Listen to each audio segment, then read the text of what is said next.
Good afternoon, evening, morning, and then afternoon again, everybody. Welcome to Roundtable Live for June 22nd, 2018. My name is Bear Taffy. I'm joined by Rockley Smile and Matt Spam Bois to keep the chat going, to keep the show going, I mean, because the only way we can keep the show going is with your chat energy. Make it happen. Thanks for joining me, fellas. Appreciate your time here again. How's the week been?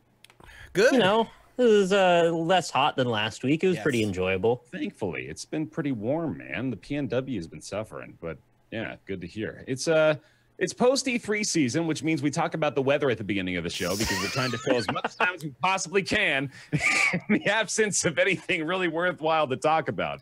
We've got a few stories, luckily, this week that we can probably discuss at length and draw some interesting conversations from, but we'll probably have some more things once the release season begins coming around, which isn't too far away, actually. August and September, we'll begin to see some big releases come down the pipeline. But for now, let's talk about a few news stories that have come out of things like VidCon, where YouTube has announced positive changes. What? I don't believe it. No, I know. Yeah, we'll talk about it. You keep that cynicism alive, my friend. But we'll see whether or not it's actually a good thing. YouTube making some big changes. Along kind of those same lines, this is the sort of argument that we have made or heard before, rather, on the show. But developers say Twitch is hurting single-player games. Some do, anyway. We'll have that conversation once more and decide whether or not that is indeed the case. Microsoft is beginning to wonder whether or not VR is actually in their consideration in the future. In fact, it's looking like they're not going to be making a dedicated VR platform for the Xbox. So we'll talk a little bit about that. Finally, get a chance to use your new Bear VR emote, too. Or, sorry, Round VR emote. There you go. You thought only we could do it, but now you can too. Friday the 13th will no longer be getting any future content, unfortunately, due to a legal dispute with the original screenwriter of the movie. And in other fantastic and exciting legal news, Bethesda is suing Warner Brothers for essentially ripping off Fallout Shelter with their new Westworld app. So we'll talk about that as well.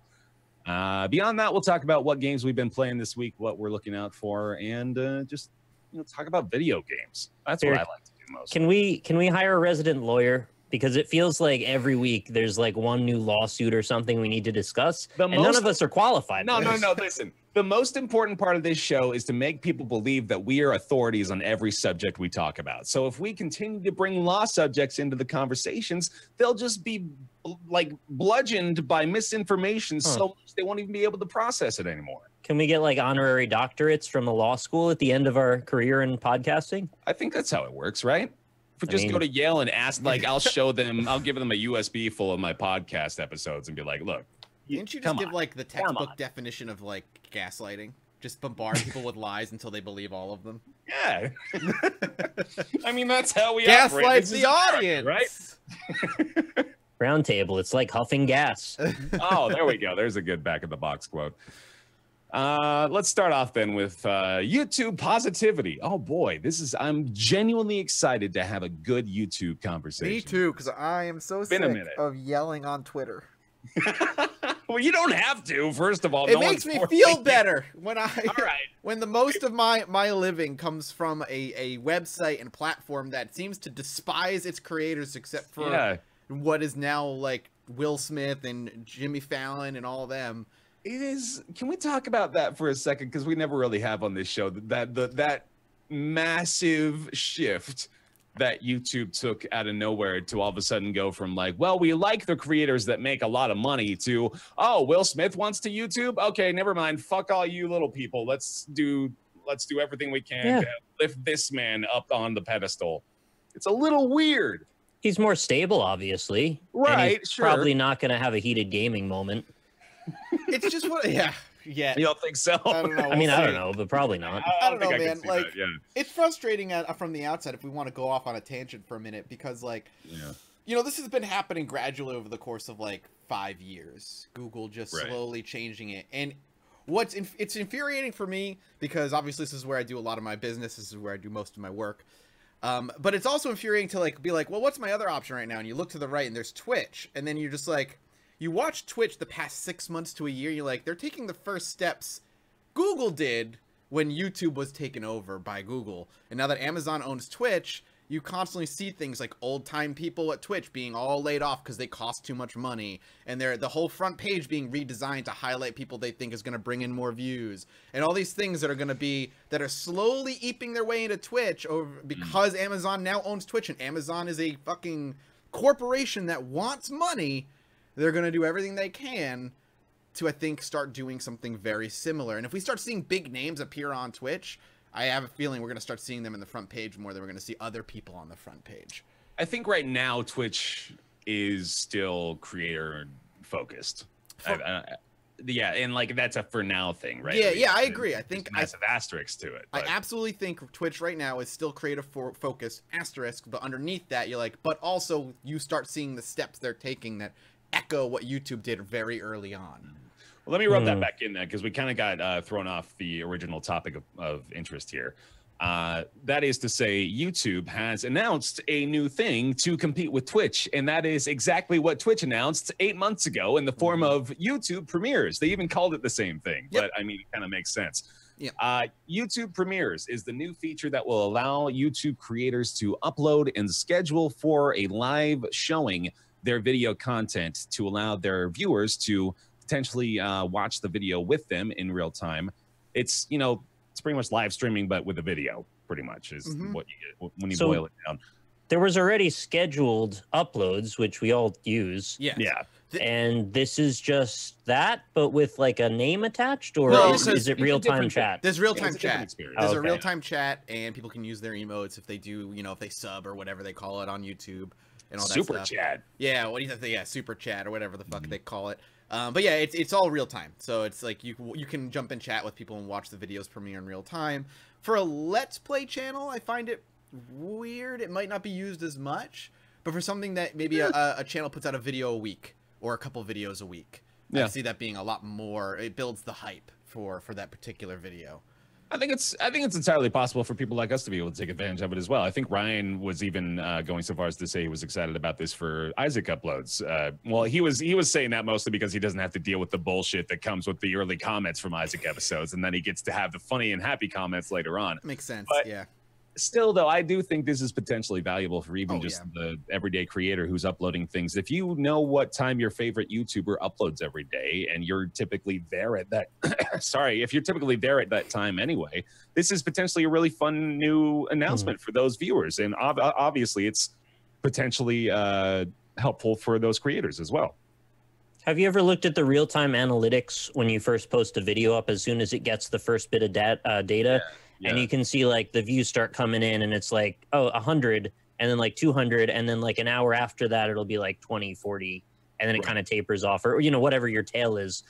I have kind of wondered how many people are concurrently watching the video at the same time, because you never know for sure since people click away so often, which is another metric. You know, your viewer retention and engagement tends to tail off really fast. So a lot of people show up, watch the first 20 seconds and leave. Maybe this will keep people engaged for a lot longer. So in that way, it's actually very valuable. Yeah. Certainly for those premiere views anyway. And, you know, it won't carry over beyond that, obviously. But it's, like, I think it's only a good thing, really. This is something that only enables both better interactions for viewers with their favorite YouTubers, and also enables YouTubers to profit potentially more off of their content. And if they're there in that moment, you know, like I think that's a fun idea, don't you? Like if you make like a particularly special video and you want to premiere it and be able to enjoy that experience with your audience, you didn't have that option before on YouTube. Now you can. That's pretty cool. Do you think premieres are going to take precedence over traditional video uploads in subfeeds? Because that'll then incentivize everyone to make everything a premiere. From my understanding, yes, because it's going to be advertised as a live stream, and live streams always get shot to the top of your sub feed no matter what. So if you're they're even showing up in search results now. Yeah, so like anytime anybody live streams on YouTube, like the benefit, one of the benefits, and always has been, of live streaming on YouTube is if anybody subbed to you, you are right at the top of everything that they have. It's like, this person is live streaming. Here's him live streaming on the homepage and on your sub feed and all that stuff. So premieres, I'm assuming, will be doing that same thing. I wonder if it counts as a broadcast in the eyes of Twitch, regarding contracts. You know, I was wondering. Blend. I think the first thing I'm going to try to do. I think the first thing I'm going to try to do for sure is stream on Twitch, download that VOD, upload it on YouTube as a premiere, and then watch my own stream with my YouTube audience at the same time. There you go. Like, one of us should bite the bullet and just like email partner help and see if they have any issues. No, that would be directly going to the source for our questions. Why can't we just speculate about it for an hour or two every week? Isn't the partner contract on Twitch like as long as you stream on Twitch, that content is exclusive for 24 hours on Twitch before you can put it anywhere else or stream anywhere else? No. I've never been under that. Well, that's not my understanding of the contract. I have a slightly different one, but I don't know if we're allowed to talk about it. Yeah. I mean, even if it was the case, then yeah, we literally may not even be able to say that out loud. So thanks, Mathis, for putting us in that. Then take away my partnership. No. So the most cynical thing I have to say, I don't know, is just that, like, why did it take them this long to figure this out? Yeah, I mean, it's not that original of an idea, and Twitch did it, you said, what, 6 to 8 months ago? So yeah. So it's just, I mean, it's carbon copy, but still, I'm not mad because it's a good thing. Yeah, I mean, I'm ready to jump down YouTube's throat 24/7, and I can't be mad about a good change. So yeah, I'm like so down on YouTube that I'm completely apathetic to it now. Like I used to this get. Doesn't at all like this. It's for me. No, it's good. Sorry, go ahead. I'm not saying it's not good. I'm just saying like there was so much bad for like an avalanche for so long that I just started to tune it out because I just couldn't process it. It was just like, okay, I just can't depend on this platform. It's completely unreliable, and I should not continue to worry about it. And for the longest time, it was always like, YouTube's okay, but I'm doing stuff on Twitch, and that's what's making me the most.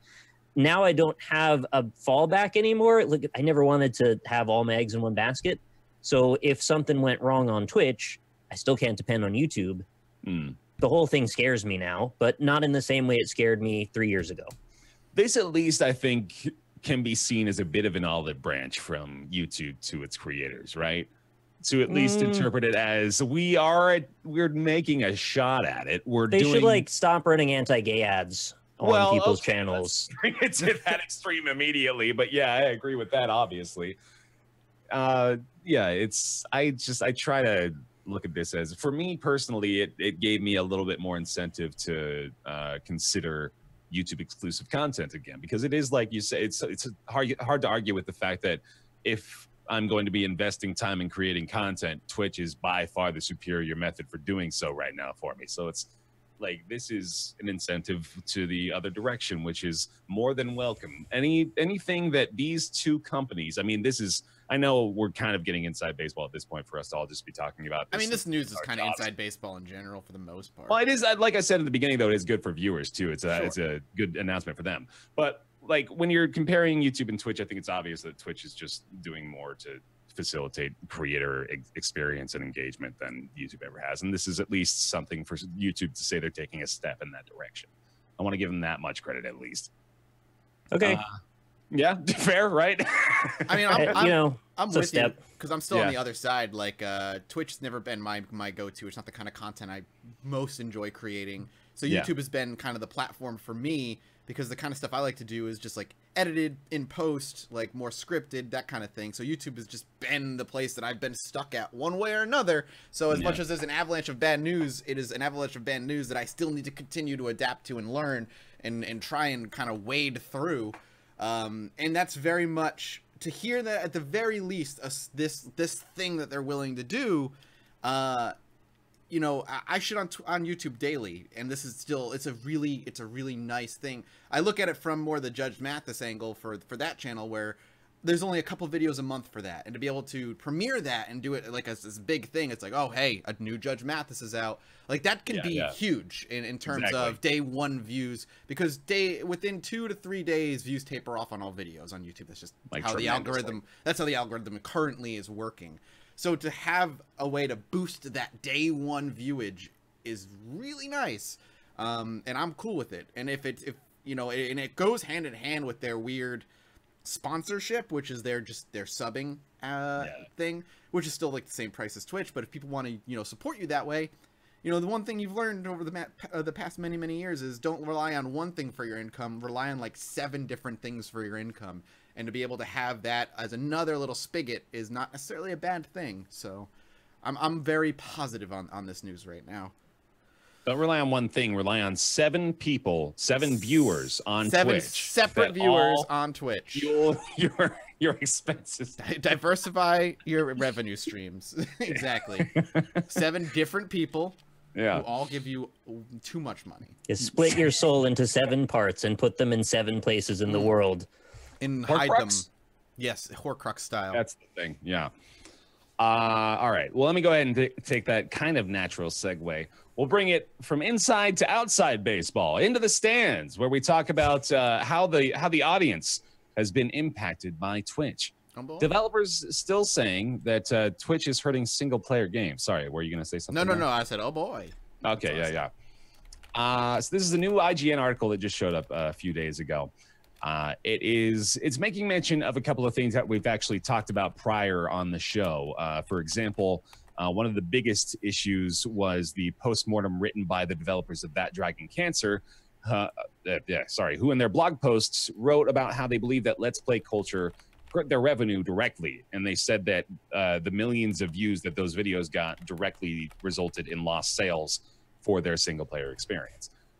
So deriving from that, we have a few other interpretations of how games have been impacted by Twitch and YouTube viewership, along with just a couple of mentions from someone we know, Rami Ishmael, a developer from Blambeer, who makes mention of how big of an impact Twitch, YouTube, and the Let's Play culture are having and are going to continue to have in this industry.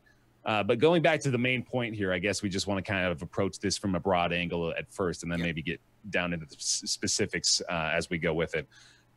Would you guys agree necessarily with the idea that at this moment, single-player games are being hurt by Twitch streamers? No. Not in a way that's significant. Right. Yeah. Can you elaborate on that? The idea that a lost sale happens when someone watches a game is not necessarily true. They may have never been planning to buy it in the first place. It's kind of the same deal about music piracy. Right. You could say it could spoil the experience, yes, but I don't know if they are worrying about that as much as just strictly sales. And I think it depends a lot on the type of game as well. If you're looking at something like a Telltale game where it's a very straightforward narrative game, or a walking simulator where the whole thing is based on walk from point A to point B, get exposition, walk from point B to point C, you'll pretty much experience everything the game has to offer by watching it, as opposed to a game with many branching paths or, you know, free form exploration or something like that, where the mechanics kind of power the game more than the narrative does. I would say those secondary ones are much less likely to be harmed by something like this. And then you get a mix of stuff like God of War, which is both narratively focused and also exploratory.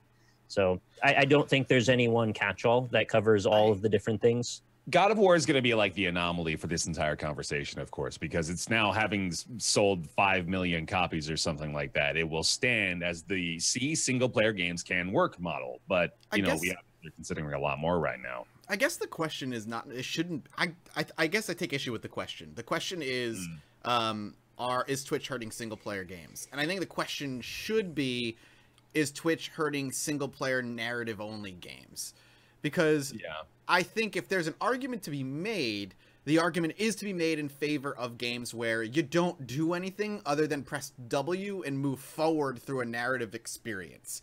Because like walking sims or something like that. Yeah, because if that's the thing you're like in That Dragon Cancer rather is that, right? Like that game is less of a game and more of a way to express that developers were supposed to be able to express their grievance or grief rather about losing their son to horrible disease. Yeah. And if they're mad that didn't sell because of Twitch, well, look at the experience. For one, how many people want to jump into that game right out the gate, knowing the premise is like, this game is literal depression? Do I want to do this? Yeah. For most people, including myself, the answer is God, no. I don't want to do that. I've got enough of that on my own, thanks. Yeah. But I can see maybe Twitch hurting, or just not even Twitch, Let's Plays in general hurting narrative-focused games because there is no interaction beyond holding W and going through it. But even games like Telltale, you have that option of being like, I don't like how they did it, and I know there are other options to choose. I want to do it that way. I just feel like the people watching are people who were not really that big into the game in the first place. Otherwise, they would have went out and bought it themselves. I agree with you. I think that we have to like approach it from the most logical position from the start, which is that if Twitch is hurting single player games, it would be the games that are only able to be played one way, right? Mm-hmm. And that's what you're saying, where I think particularly the narrative focused single player, very linear experiences are really the only culprits for this that are going to be suffering that much. And the other factor of it too that I believe we did mention the last time we had this conversation is the fact that if you're looking at like videos from Jacksepticeye or Markiplier or any of those big YouTubers and thinking to yourself, oh, those are 3 million people that didn't buy my game, you're delusional, because those are 3 million people who are looking at Jacksepticeye or at Markiplier to upload a new video and watch something that those people made. They're watching for the personality most of the time, and you can see that because most of the videos have the same amount of views. It doesn't depend on what game they play. They draw audiences from their personality. So if you're trying to make a direct correlation between YouTube views on a game you made versus loss of sales, I think that's really just flawed from the beginning. And why aren't they bringing up the idea that how many games could they possibly have sold as a result of people finding out about the game? I mean, that's just as valid a point as how many didn't buy it. Yeah. Yeah. Which is why I think it's all a wash. Yeah, that's another thing that I thought about and forgot, is just how many times have we seen developers say, this YouTube video saved my game? Like, right, the complete inverse of it, exactly. Yeah. And I'm not trying to self-aggrandize here either. I just know I've had people tell me they wouldn't have bought a game if not for watching me play it. Right. I mean, that's just literally my experience. And again, I'm not a fucking hero. That's just what happened. Double-edged sword, yes. Again, logically looking at it, if you being one person lead to 2 purchases or 2 sales of the game, then it's worth it, right? I mean, that's all you have to really consider. And I think generally speaking, that is the case.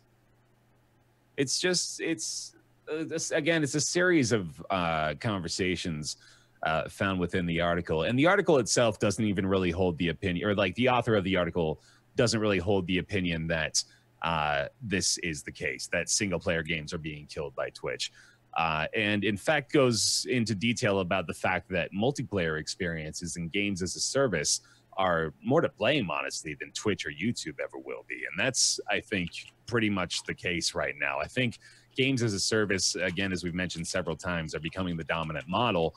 And it's completely logical, too, because why would you continue to make new products every year or every 2 years when you can make the same game and sell it over and over in variants for the next 6 to 7 years, aka GTA 5, right? They're looking for the new GTA 5 model, I think, every single developer.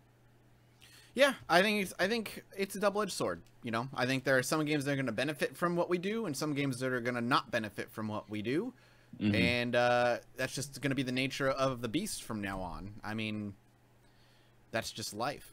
Yeah. I mean, there's not much we can do. It's like, what do you want us to do? Stop doing what we're doing? Because then they got the developers saying that are being benefited, that do benefit from what we do, being like, we were doing great when they were around and now they're not. Yeah, it's gonna hurt one or the other, and it's gonna help, the opposite. Yeah, they don't propose a solution in this. Yeah, this is just our observation. Yeah, it's just again, it's a rehashed argument that has been kind of, again, supplanted by new numbers and new ideas, like the fact that, God of War peaked at nearly 300,000 viewers on Twitch in its first week is quite notable, as a contrast to the idea that the single player game is dying because of Twitch, whereas that basically states the opposite. I do wonder, part of that as well is like single player games in general, especially if you're a PC gamer, there's so many different ones to play now, as far as because of early access and indie development and all that other stuff. Yeah. People are just are awash in choice. They have a lot of things that they can play that specifically hit their very specific niche or desires. Mm-hmm. And then on top of that, people are playing fewer games. Like people find their game. And again, this goes along with that games as a service model. Like for me, for the longest time, up until recently, Rocket League was like my go-to. I would just play that when I didn't have anything else to do. I would just play some Rocket League because that was just what I was. And then you have people like Telltale who fucking embrace it and love it. And they add the Twitch integration to their games. And they add the choice integration to their games so that it becomes not only just one person playing the Telltale game, but Telltale's like, nah, man, you play it with your fucking audience. Like, do it. And you have the people, and they're narrative-driven games, and they, like, embrace it completely. Clearly, they don't feel like it's killing them in any way. I don't think there's anything that could happen that would cause single-player games to actually completely cease to exist. I think this is just a silly argument that is, really, it's just up to AAA companies kind of just holding it over you going, well, this is kind of how we want things to go, and if we don't get what we want, like, you know, vague threats. But, you know, my mom works in the music industry, and she's been saying for years to me that because of digital distribution and rampant piracy, that there just will be no industry left. And I think it's the same mirrored here. It's just not going to be the case. People will always create. People are always going to be artistic and want to express whatever it is they're interested in and passionate about. And games, just as music, have a huge following of dedicated people who want to create what they want to create. It doesn't matter always what is profitable. They just want to do the thing they want to do.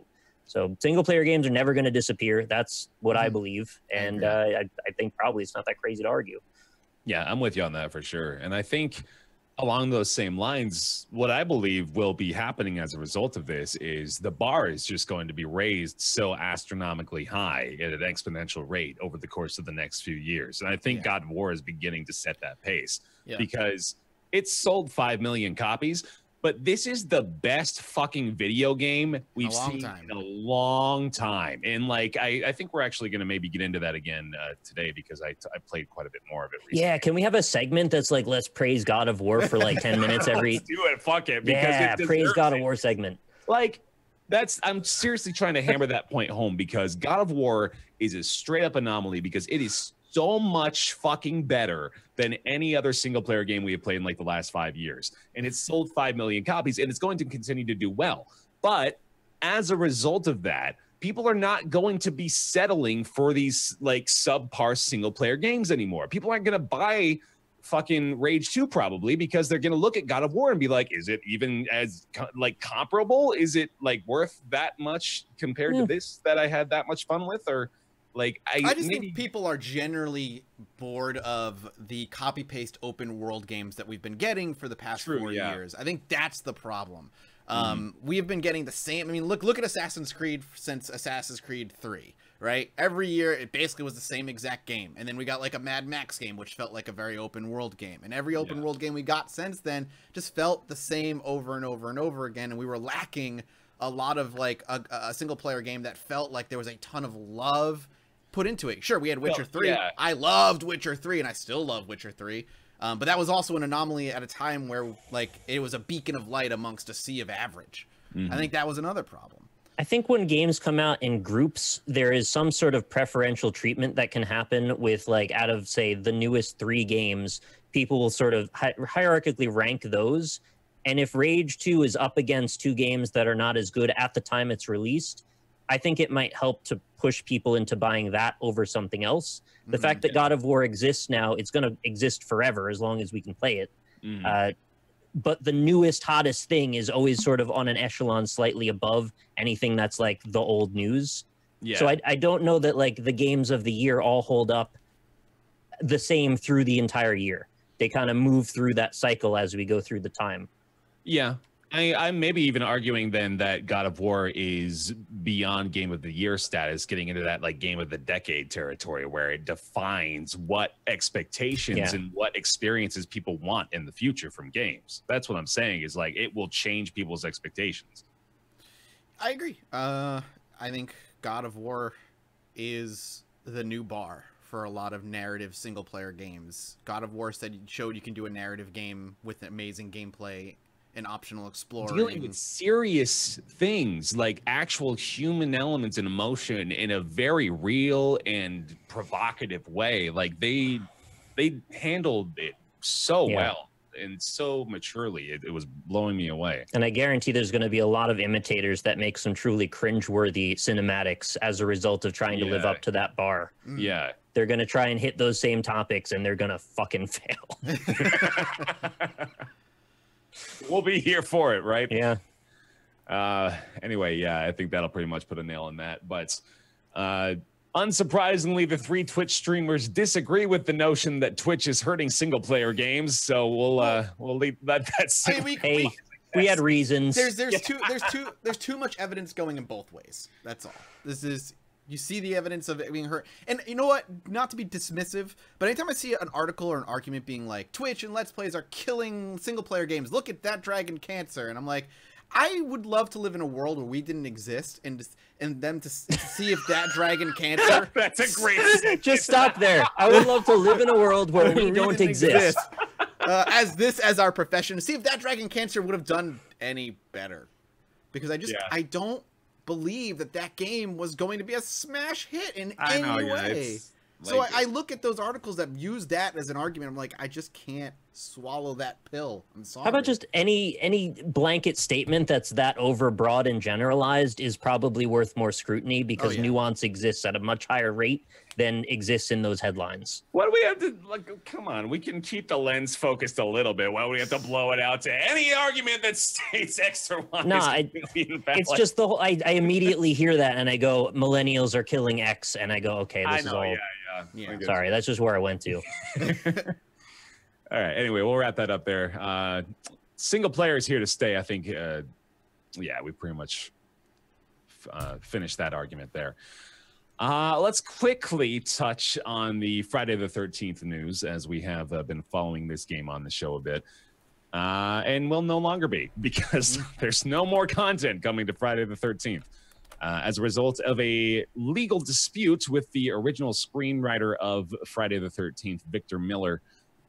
Studio, what is their name? Sorry, every single studio name always slips my mind, you know that much. But developers of Friday the 13th, they have made a blog post on their forums stating that they will no longer be able to add any new content to the game due to this legal issue. They can't add anything, no trees, no rocks, no characters, no updates beyond focusing on bug fixes and maintenance and working on console dedicated servers. That is all they're going to be doing. So if any of y'all are still playing Friday the 13th, the world's tiniest violin is being played currently by Nick for you. We're really sorry about it, but you're not going to be able to see it no matter how close you look. You zoom in, it's tiny.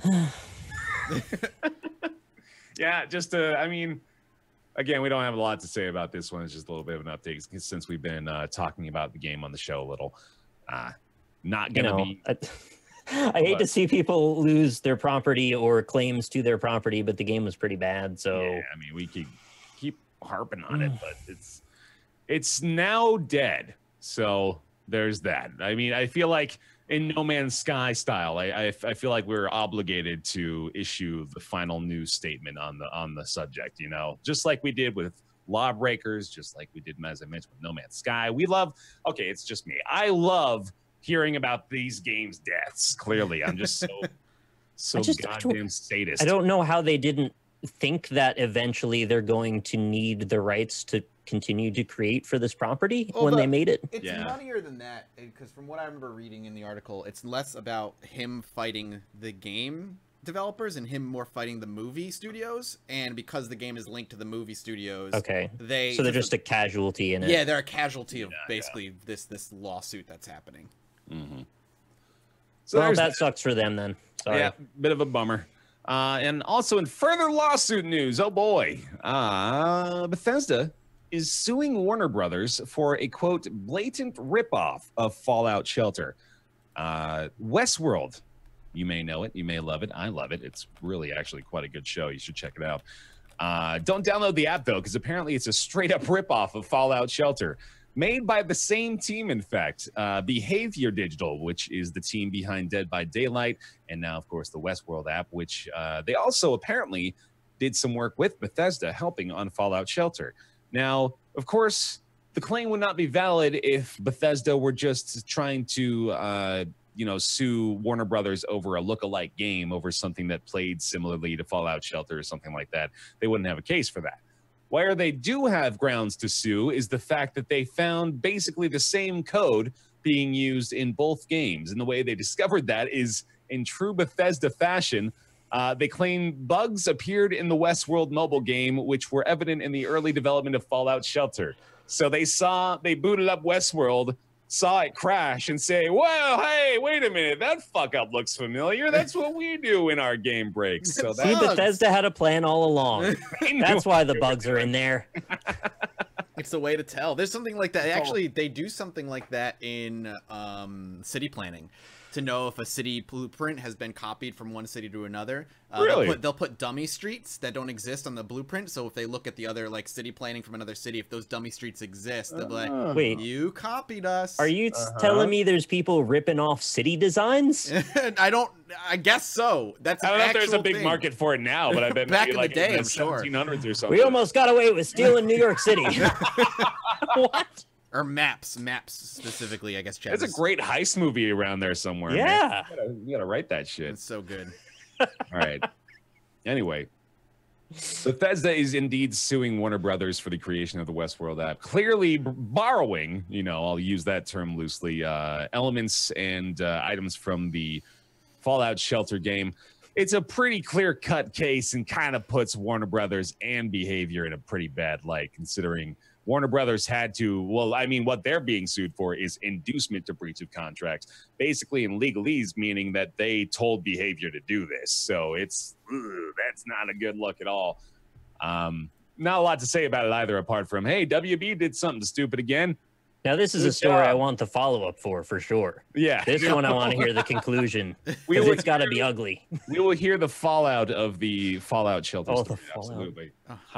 Do they have any dates for when things are set for proceedings? I don't know, man. I think they'll schedule the pay-per-view for the legal proceeding for you later on this year, though. If you want to watch them get smashed. Todd Howard's going to drop on... Oh, damn it. I need the Warner Brothers CEO's name for this joke. Hold on. Warner Brothers CEO. Todd Howard's going to do a cage jump. Fuck it. His name's too hard to say anyway. It's not even worth it. All right. So, yeah, there's that. That's the suing Warner Brothers. We'll see what happens as a result of that. Quickly put on your VR goggles. It's time to step into the zone. You got a fresh new emote, by the way, courtesy of Dracula Fetus. Thank you very much to him for whipping those up for us. We got a round VR and round stop that in case you hate the VR segment. Then you can spam those while this is happening. What are your favorite prefix round words that we can make emotes out of? Because there's got to be some great round X names. So we've got several slots available for emotes, by the way. So please tweet us at Roundtable PC or just mention it right now. And I'm sure Nick will be spying it in the chat. What you'd like to see for new emotes on the channel. I'm sure we'll be able to facilitate. Round Robin. Round Robin. Oh my God. What about round table, but the emote square table? Done. Just to fuck with them, right? Right. Yeah, I like that. I like that a lot, actually. I like that too much. We should do that. Microsoft says it's no longer planning VR support on the Xbox. Womp womp. Completely pulled back plans to support virtual reality headsets on the Xbox. They revealed in an interview with Games Industry they don't have any plans specific to the Xbox consoles in virtual reality or mixed reality, which is actually new information to me right at this moment. I was going to make the argument that they're probably focusing on that, but apparently they're more focused on the PC as the best platform for virtual and mixed reality. And for the Xbox, their focus is primarily on experiences that you would play on your TV. So, first of all, where have those been, Mike? Kind of looking for those. Second of all, makes a lot of sense when you really think about it. This is kind of only the option, or the only option I think they have at this point, right? Hey, remember when we were watching E3 and I was like, it feels like Microsoft just didn't know what the hell their identity was for the first X years. Yeah. This feels endemic of that as well, that they just really didn't have a plan and they're just playing the field for whatever comes out on top and then they'll jump on that. You're right. No, when you're right, you're right. They're kind of treading water right now, desperately trying to stay afloat. And this is, again, a clear example that they were relying on technology that didn't quite work out the way they were hoping it would with the Kinect. And that play backfired tremendously. So on top of that, I'm sure they were kind of aligning. I mean, it's maybe a bit of a stretch to say, considering I really don't understand the technical aspects of either machine. But I have to assume that the Kinect people, or the team behind the Kinect, was probably involved with virtual reality and motion, or mixed reality as well, or at least they had some collaboration there, because there was so much dedicated to that thing. Like, they had so much money invested in making the Kinect a thing, and no one wanted it to be a thing. They've also still got their HoloLens in the works, right? Yeah, which is for PC. So that's like, I assume that most of those resources have now been diverted into the mixed reality platform on the PC, which again, they did mention is something they're still working on.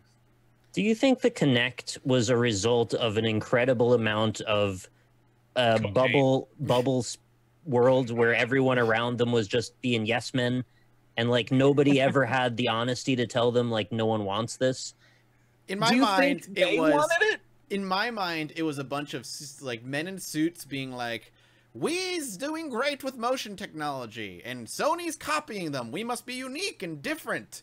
Make it so your whole body is a controller." And speak like we're from the 1940s. Yes. Exactly. The other option is they had some kind of much broader, longer view on the whole thing, and the Kinect was one step in a series of steps toward that. But the way they abandoned it then tells me no, it wasn't. Unless they just have gone completely underground. Well, that would mean that they completely abandoned their long-term plan. Yeah. Which is maybe the case. I think it's entirely possible that they had built a long-term plan around the Kinect. It baffles me, though, that they were so on for the Kinect. They were every PR, everything had to do with that. That was their unified vision of how the Xbox sets itself apart. You couldn't even buy an Xbox without a Kinect for a little while. They forced it on you, literally. Like, you have to have this. I just want to understand what their thought process was for why it was so important to them. Yeah.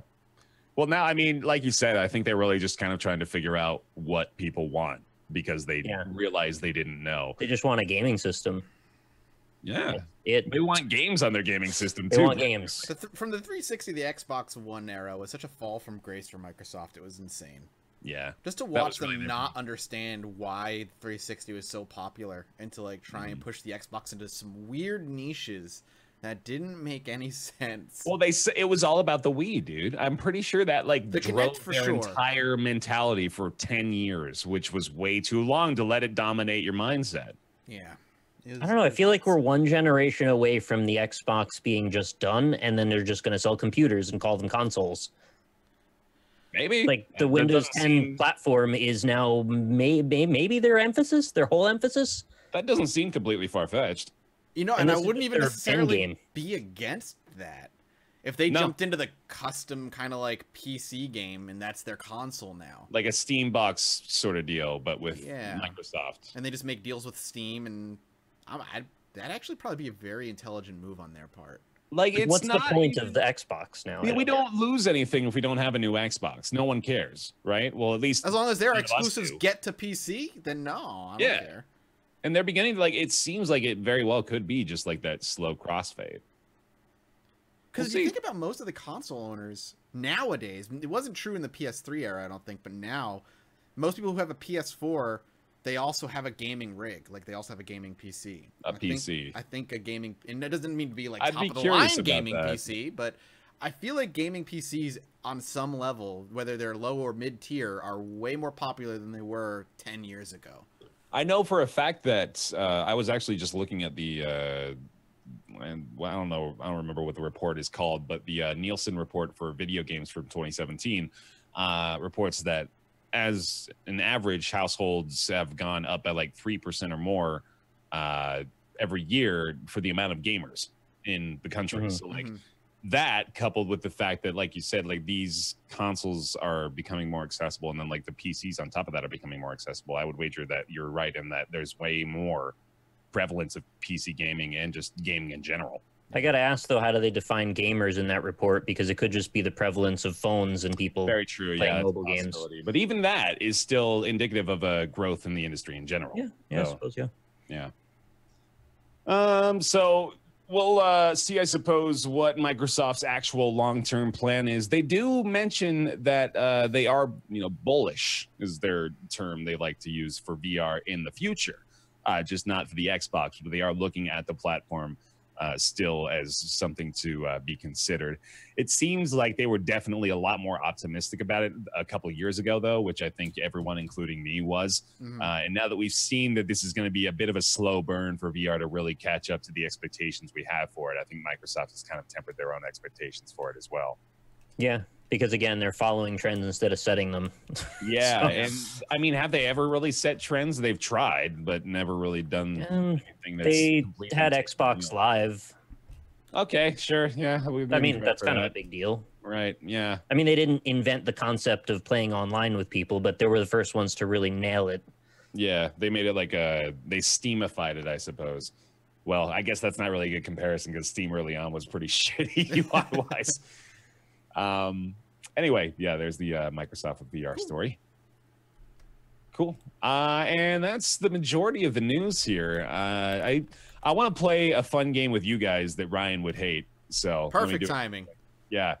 I told you guys I was looking at this list before the show, but I'm curious to see if you guys can fill it out for me. The top 10 best-selling games of 2017. GTA 5's on there. It is. No doubt. Yeah. Here, I'll give you the. Are they overall or just Steam? This is overall. So this is on Forbes. So this is going to be like taking everything into account. Apart from digital Nintendo sales, which I suppose would be important. Mario Odyssey. Didn't make it. Breath of the Wild? Breath of the Wild did make it, though. Okay. Weird. Mario didn't make it. Mario didn't make it, dude. I'm disappointed, honestly. I told you one of these before the show, Nick. My memory sucks. That's all right. Call of Duty up there?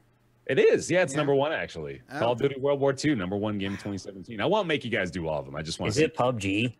PUBG's not up there. Okay. My soul. There's a couple I'm sure you can just. FIFA, Madden. Yeah. Oh, right. Sports games, of course. Yeah, I just forget they exist sometimes, which is real stupid. All right, so FIFA and Madden both up there? FIFA actually didn't make it out. NBA 2K18 though, so you got NBA, Madden, NFL, and then Destiny 2 was actually up there at number 2, believe it or not. And it's got surprising. 2 asterisks next to it, which I assume means it was probably including like the humble sales or something like that. Oh wait, no, that was 2018 though, wasn't it? Chat says that Dragon Cancer. Right up there. No, Destiny was this year or last year. I was referring to the humble sale that went on this year. Yes, that was definitely this year. Yeah. And then, like you said, GTA 5's up there. Ghost Recon Wildlands made it up there as well. And then For Honor. So Ubisoft got 2 entries in the top 10, which shocked me. And then Injustice 2, surprising entry for the fighter. That was the one you told me about. Yeah. And then Horizon Zero Dawn was the 10th entry on there. So. And this was all just 2017? Yeah, just from 2017, yeah. Cool. So it's just a little interesting bit there for you. And then actually Final Fantasy 15 made it on for the over the past 12 months. So that was like including December 2016 when the game came out. So it's apparently doing pretty well too. Final Fantasy 15 is on sale on Steam for $25 for the definitive version. Oh yeah, Steam sale's going on now too, isn't it? There you go. Big announcement there too. All your favorite early access survival games are very $25 is a pretty good deal for Final Fantasy, I would say. I know. Also, Steam announced that they introduced a new feature that allows you to see how much money you've spent at the platform. Yeah, I hesitated to look. You better not, right? Actually, I wouldn't know how much of that. I wonder if they include stuff we've gotten codes for. And they I doubt they would, right? I'm sure they would that just counts as a redeemed activation. Some of them come across as press codes and beta codes, and I don't know if they have a value associated with them. Okay, gotcha. They might. I'm pretty sure they have a different SKU, hence why they don't show up as beta when people buy them. Yeah. Can you find this on Steam itself? Do you have to go to the website? I think it's on the website. Okay, so I'm too lazy to do that. So. But anyway, the whole beta thing, like that didn't happen for a long time. They used to just be traditional game codes. So it'll be mixed. The results won't be reliable for us. Well, you can get the Division for $10, dude. Oh, I will always say the Division is in a good place right now, but it's already too late. You and Nick both keep singing his praises. But it's too late. I keep singing it, but I thought it was fun. Well, every time I bring it up, work. Yeah. By the time it was good, it was too late. Is the problem. So yeah. That's when I played it, and nobody wanted to play it with me. Womp womp. Hey, the crew too, though. Did you see that message? I got you hooked up, man. We're ready. Spicy. Wait, I'm hooked up? Oh, if you wanted to, I can get you one if you want. Yeah, of course. Yeah. Okay. Let's. Thank you. Anyway. That's, I believe, the majority of what we had to talk about today. So let's wrap it up today with what we've been playing this week. And let's. I'll start this week, I suppose. I've got a pretty fun one to talk about. Of course, The new Darkest Dungeon DLC came out this week. The Color of Madness. It's like turquoise. Because I did play the Crimson Court, and I liked it at first, and then the more I played it, I was like, I hate the design of this shit, and I was so mad at it, and I quit. So yeah, I think that was a pretty common sentiment, honestly, for the Crimson Court, that it was just really grindy at some point, and the blood was beginning to become just more of a cumbersome issue than it was an added element of fun and intrigue. So yeah, it was a mixed bag with the Crimson Court, to be sure. The Color of Madness it's not. Okay, so let me be careful with how I say it. It's first of all, I love it. Personally speaking, like it is made for me, because the endless mode is going to provide me with so much fun for end game stuff. Like it's gonna provide me the opportunity to let viewers build teams that I can take in and see how far I can get with, or just do like random bullshit like 4 lepers, just see how far it goes, or 4 antiquarians just for fun, you know, just so that the fact that I have that option and that added element of the game is really fantastic. It plays an antiquarian? Antiquarian. Oh, like I thought like one of those aquarium full of ants. You could just like send it into a dungeon. That'd be impressive. That'd be awesome. So the update there is fantastic. I love the endless mode. The new boss fights are great. The new enemies are good enough. You know, it's just, you know, all that stuff is fantastic. But as far as like, I'm trying to approach this from maybe the perspective of somebody like you, who if you liked you liked Darkest Dungeon, but you weren't really brought back by the Crimson Court. I think this is good for you, because this doesn't change a lot about the way the game is played, but it just adds good things to it. It adds a great roaming boss. It adds an additional I guess currency. That's the word I'm looking for. An additional currency in the form of the shards that you get from that endless area, and the farmstead, of course, which is that whole new zone that you can accrue and try to get new items with. And then there's the mercenaries, which are the level 6 characters that you can hire for the farmstead exclusively. So it's like, that's just on top of everything else. You have that stuff that makes the game better. Is this their last bunch of DLC? I believe this is the final DLC for the game, yeah. But then beyond that, with this DLC comes a massive balance change to the game itself. So it feels like a brand new game, the way I've been playing it. And of course, me having 500 hours in it, I feel that's a pretty significant statement, because they've changed so much about the way it's actually playing out. So for example, they have added stealth as a new mechanic. So monsters can go stealth and they're untargetable. But you also have skills now that are able to bypass stealth or otherwise de-stealth enemies. So you got to consider that. You also have the trinkets have been completely rebalanced. So the ones that were garbage before are actually usable now, and the ones that were a little overpowered are no longer like a guaranteed thing to take. All of the characters have been rebalanced. All their skills have been kind of adjusted a little bit. And the armor piercing is now a factor as well. So with the Shield Breaker DLC that they released, that new character, that feature, that armor piercing, what would you call that?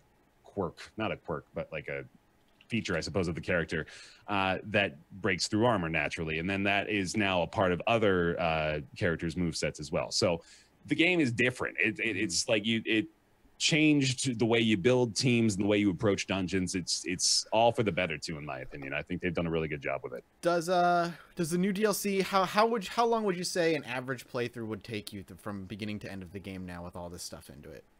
Probably like 40 to 50 hours. Okay, so it's still pretty goddamn long. Yeah, it's gonna take a while. Cool. I mean, I want to jump back into it. I'm bad at it in the first place, and then Crimson Court made me realize how bad I was at the game. So I'm like, 40, 50 hours for you, and you're incredible, so like probably 80 hours for me. Yeah, no, you're not wrong. Like, it's a bit of an investment. I could do Radiant mode, true chat, that's very true. Right, yeah, the Radiant mode definitely helps as well, and like, it's so much more forgiving, I think, than it ever has been. And it's varied as far as that's concerned. Like, it's gone up and down in terms of how forgiving it is with different updates. Like, I remember the the update where they added the heart attacks, everyone was so mad because they were just getting wiped constantly because a heart attack meant instant death. Yeah. Instead of where now, if you get a heart attack, it just brings your character to death's door and they still have a bunch of stress. So like they've made so many considerations about various points that people have brought up over the course of development, over the course of the past few years, that now I feel the game is in such a perfect state of balance. Not to mention the fact that they brought in a couple of people that were in a big part of the mod scene who made like different modded characters and really rebalance things on their own to the community's specifications and liking. And they brought those people in to like consult to try to rebalance stuff. So that was really, that impressed me as well. I think they've just really handled this quite well. And speaking of handling things well, they also had the entire issue of Korean localization that was a disaster. That was, I mean, so before I even talk about this, I want to acknowledge the fact that it was pretty bad going in and like reading the Korean translations instead of, so in the introductory cutscene, it says ruin has come to our family, right? But in the Korean translation, it says ruin has become our family member. Like that's it, like all throughout every bit of the translation, it's things like that. And yeah, so like their anger, the Korean community's anger was justified to an extent, and I say that particularly because wow, did they get angry about it. Review bombs like crazy, messages like go to hell Red Hook, you greedy developers, you don't deserve your success. Like it's really, I wonder why they're so upset about it. Out of proportion. Well, was the whole game terribly translated? Apparently, yeah. I mean, like, I'm not going to say I dove through the text files and read through everything, but I, like from what I saw, I was like, yeah, it was pretty bad. If the entire game is all just butchered in their language, I can see like getting really mad because you won't know what you're reading half the time. But and there's like, there was an entire situation around it too. Like, I know people are going to claim that I'm misrepresenting it because it's a very complicated situation with the community translation and everything over there. I don't 100% understand what happened, but it was just like, I, however, was very happy to see the way Red Hook responded to it because they essentially said, wow, yeah, this sucks. We're going to fix it. Sorry about that. And then they, not only did they fix it, they brought in like further explanation to try to sate people's anger a little bit. And yeah, so like it's unfortunate to me to see things like that though. I guess just as a general point of like, can we calm down just as an entire culture? Can we just fucking relax? It's like a 12-person studio in Canada doing their best to provide localization for a language that they didn't even list as officially supported on Steam, by the way. But yeah, it's I just wanted to kind of take the pressure off them a little bit, I guess, for what it's worth. On a more positive note, I am excited to hear this might be the last bit of DLC, not because I'm ready for Darkest Dungeon to be done, but I'm really eager to see what they want to do next. Yeah, me too. Absolutely. Because they're clearly very talented. And I'd love to see what I wonder if they'll stick with a similar genre or if they'll go something brand new. But Red Hook has my attention. I'm very excited to see what they do next. Certainly agree with that. So yeah, that's me. I've been playing a ton of Color of Madness, obviously. It's just been my complete obsession this week, and I'm definitely going to be playing a lot more of it. I am digging it. Nick, what have you been up to this week? Well, I had 2 new games that I checked out in about two-hour intervals each. One of them was BlazBlue Cross Tag Battle, which the PR company P-Cube sent me a code for. It is a confluence of 4 different fighting game worlds, put together in one mashup. Obviously, by the name, you can tell it's BlazBlue, which has the most characters, as well as Persona. So there's characters from Persona 4 Arena in there. Under Night In Birth, which I don't really know much about, and Ruby, which is the Rooster Teeth anime game. Oh, okay. And Ruby had never been in a fighting game before. It doesn't really have much in the way of media, so they just kind of manifested that, I suppose. But anyway, they took those characters, mashed them together in a 2-on-2 fighting game, and I gave it a bit of a try last night. And I wasn't sure what to expect from this one, because although I'm a massive BlazBlue fan, I didn't know much about the 2 other games, Under Night In Birth and Ruby, or other properties, to know if those characters are going to be interesting to play as. And I wasn't especially hugely into the way they did their DLC monetization. I've been following Arc System Works fighters for ages, and they always tend to do the thing where they release a game, then they release like 3 or 5 DLC characters for like $5 or $10 each. And then they, right after that, release another game with all the DLC for cheaper. So it's just kind of keeps the cycle rolling. And this game, they released it with about 20 characters with 3 character packs for $5 each, and then an additional, I think, 2 extra characters for something individually, or you could buy the character pack, which is all of them for 20 bucks, which is actually not a bad value. It's just whether or not you're into the whole characters per buying them extra, or if you feel like the game should be complete when you buy it. I tend to be more into that. I kind of look at it like a video game kind of feeling like a music album where every track needs to be on it for the whole sequence to be complete. You get the full picture. And fighting games, if you don't have access to all the characters, it feels like you're kind of missing out a little bit. Anyway, all that being said, I kind of came around to it after a bit, having played it. It's good BlazBlue combat, the same way it was, very fast, very frenetic, incredibly detailed and complicated in some of the execution, but also arcadeized a little bit. It's a much faster turnaround in matches, which you would think, having it be 2v2, a match of 1v1 would usually go on for 60 plus seconds. Matches of 2v2 can be over in 30 seconds. So, yeah, you can combo somebody to death usually, well, usually it doesn't happen, but if you're really good, you can combo somebody to death in 1 or 2 strings. But there are obviously conventions to get around that. I mean, character swapping, assist moves, bursting in that, which bursting's always been in BlazBlue. But anyway, after playing it for a little while, I tested the netcode, I tested the story mode a little bit. I tried to just get a sampling of everything that's in it. It feels like a fairly feature-complete set of, game modes. It's not going above and beyond like the last BlazBlue did with a huge, massive character slate and like all kinds of features. It feels kind of like a first entry in a new series where it's got the bare minimum and maybe a little bit extra. And they're still pushing that weird angle with the 3D avatars, which I'm not really a fan of, but they've been doing that for ages. They have the network rooms are kind of like the way Dragon Ball FighterZ are, where you kind of go into one of those big rooms and then you kind of like meet up with somebody at a pad. And they've been doing that in the last BlazBlue. You could like customize the rooms a little bit. And the whole menu is laid out as like a 3D space, but it's just a bit unintuitive. You can also just hit Y and go to the menu, which, if you have a gripe like me, probably just do that. The netcode's fine, as it's always been with all the BlazBlue series. I had a lot of trouble finding people to play with, though, because the PC version's not nearly as embraced as the PS4 version. At least that's what I've heard. And there's a couple of bugs. It kept resetting my default region to Japan, or it was just Asia, I think, in general. So I had to keep changing that back to North America, or I couldn't match up with anybody. And there was a glitch where after 1 or 2 games, you just weren't able to connect to another person until you left the lobby and went back in. So probably stuff they'll sort out in another patch. Those are minor frustrations. If you're a fan of BlazBlue, though, I think it's a decent way to spend your money, as long as you probably want to buy the extra character pack. So expect to spend $70 on it, at least for now, if you're actually interested in going all in. Or just give it some time. They are saying there's going to be another 3 character packs. So we're looking at like 20 additional characters in total, plus the ones that are in. That's a pretty nice roster, but I do also grant if there's your favorite character isn't in it right now, you're probably going to be a lot less incentivized to want to play it. My main is Hakumen, and he was in one of the 3 character pack sets, so I had to buy that one last night just so I could play as my main. And if you played a ton of BlazBlue, you're not going to feel like just sliding back into the game as it was, because they've actually tweaked the gameplay enough that you kind of have to relearn your character a little. Most of your moves are there, but it takes a little bit of readjusting before you feel comfortable again.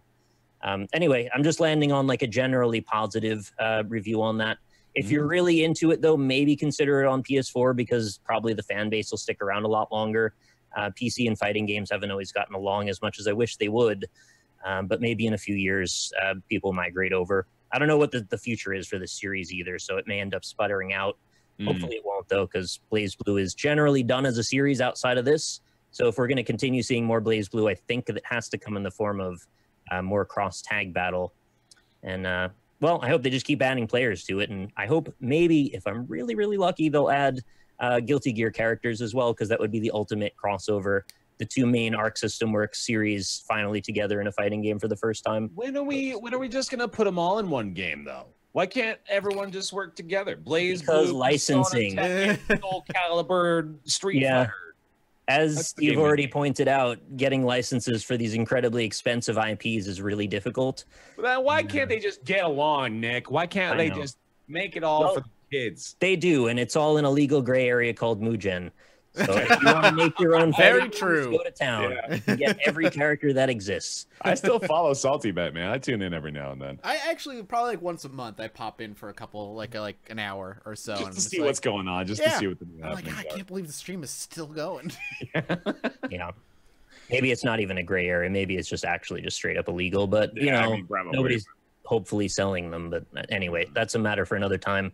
Right. The other game I played, which I just played right before the stream, was Lobotomy Corporation, which I actually ended up quite liking. It's a management game around controlling SCP style anomalies. I forget what they call them in the game actually, but the concept is you're running a facility where you need to extract power from these monsters because the world is, of course, on the brink of collapse and there's not enough power to sustain people's needs.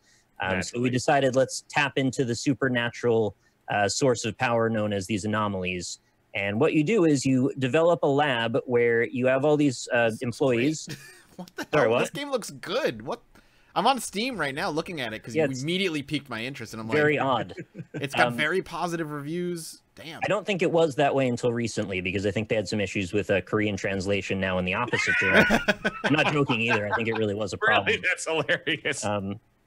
But the premise is you have 4 ways of interacting with all of these anomalies, and you need to learn what works for them, like what stimulus you give them that provides a positive response, because positive responses generate power.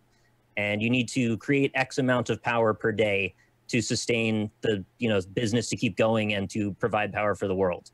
Mm-hmm. There's a choice of 3 different anomalies, which you don't know what they are until you pick one, and then it gets added in its own little secure laboratory area. And all kinds of crazy shit can happen because there are monsters with really strange quirks to them, as is kind of the whole premise of the SCP world. Right. I had one that was basically like a static anomaly that would just start to infect the hallways. And I guess it started to make people go crazy if they spent too long in it, or I'm not exactly sure what. I didn't finish researching it, but you find details out every time you play it, and the details stay forever. So it's sort of a roguelite in that every time you play it, you get different monsters, you research them a little bit, and next time you go in, you'll have more access to information, which will help you treat them better the next time you go. That's cool. I had one moment of actual madness that happened, and that's the clip that I sent you in the Skype conversation, where somebody picked up, and this is speculation, I don't know exactly what kicked it off, but he picked up this artifact ball, which was one of the anomalies. I didn't know what it did, but I guess it drove him mad, and he started attacking the other employees. The employees started to fight back. They were hitting each other with wrenches and stuff, and one of them got knocked senseless and then lost her mind and pulled her own eyeballs out. Whoa. Started scream laughing and then fell over and died. I'm buying this then game another employee walked in and shot him, the guy that incited it, and then shot herself. So everyone was just dead. It was really disturbing. All right. I'm in. I'm recording this tonight. Well, let me say though, the game does have a fairly long and kind of complicated tutorial. It's like 20 minutes to a half an hour to understand what was going on. And they use a lot of unnecessarily complicated language that is just kind of to give you the vibe of SCP. Gotcha. So you kind of have to play it a little bit to get the feel for what they really want you to do versus what the tutorial tries to explain to you. It's not as complicated as they make it sound, but it has a bit of an off-putting first hour or so. All right. But push past that, and I think there's actually a pretty solid game there as long as there's enough content to keep it going. I think there's 5 levels of anomalies, and I've only seen the first 2 so far, and only a few within those sets. So provided there's a decent amount of anomalies, there could be actually tons of hours of cool stuff to find out. I'm quite enjoying it, actually, and I'm probably going to play more because it seemed like chat enjoyed it as well. And I really wasn't expecting too much because I saw the reviews were pretty mixed recently, and I guess they sorted out the language translation issues, and the game's just pretty interesting. As long as you're not put off by the graphics, which are sort of scribble Nazi. It looks kind of like Oxygen Not Included. That's where my brain went, was Oxygen Not Included, which I'm fine with. So cool, man. That's I'm actually super pumped you brought this up because I'm 2 games, really 2 recommendations, I would say. Awesome, Mathis, what have you been up to? Not much. Honestly, I haven't been doing too much. I've been going through a weird transformation period for my channel right now, so I'm kind of changing how I'm doing things. But the new game. I know what you're doing. Huh? Now you know what you're doing, right? Well, I'm excited to play that. But the game I've been playing, I haven't recorded yet, but just been playing a little bit, is DEATHGARDEN. So Death Garden is the next out, or you got an early closed beta. I got into closed beta. Death Garden is what the next game by the people who created Dead by Daylight, who is also the team currently being sued by Bethesda, FYI. Yeah, something like that. But it's a different. But it's like it's the same company, but it's a different set of people making the game. So probably, yeah. That's how my understanding of the game. And basically, it's the next take on what I think Dead by Daylight was. One person versus I think 5 people, and one person is trying to hunt down 5 people. He needs to kill 3 of them to win. And the other 5 people are doing kind of capture the points. There are 3 points, not like 8 generators, just 3 points. And they need to capture 2. And then the escapes will open and they'll get out. Very basic premise we've already seen in Dead by Daylight. What makes it enjoyable and what makes me think this might actually be good is that the gameplay is actually fun. So as the runners, which are the people trying to escape, they parkour, basically. They can climb trees, they can hang onto the sides of walls to hide from, like, the person looking for them. They can slide under things. They're just very mobile, very quick. And they have a bunch of abilities that they can hit and attack the hunter with that will, like, stun them or obscure their vision or do things to just generally fuck with them and slow them down. You can't kill him, but you can do a bunch of stuff to distract him and keep him distracted. Meanwhile, the hunter is first person, like always, but he's just a dude in power armor and a couple of guns and some neat kind of predator-like tricks where he can set up, like, turrets and all kinds of things on the map. He has an ability where he can burn adrenaline, basically, and he can run really, really fast for a short time, and he can also leap like half the map or the entire map in one jump as long as he's using one of his abilities to do it.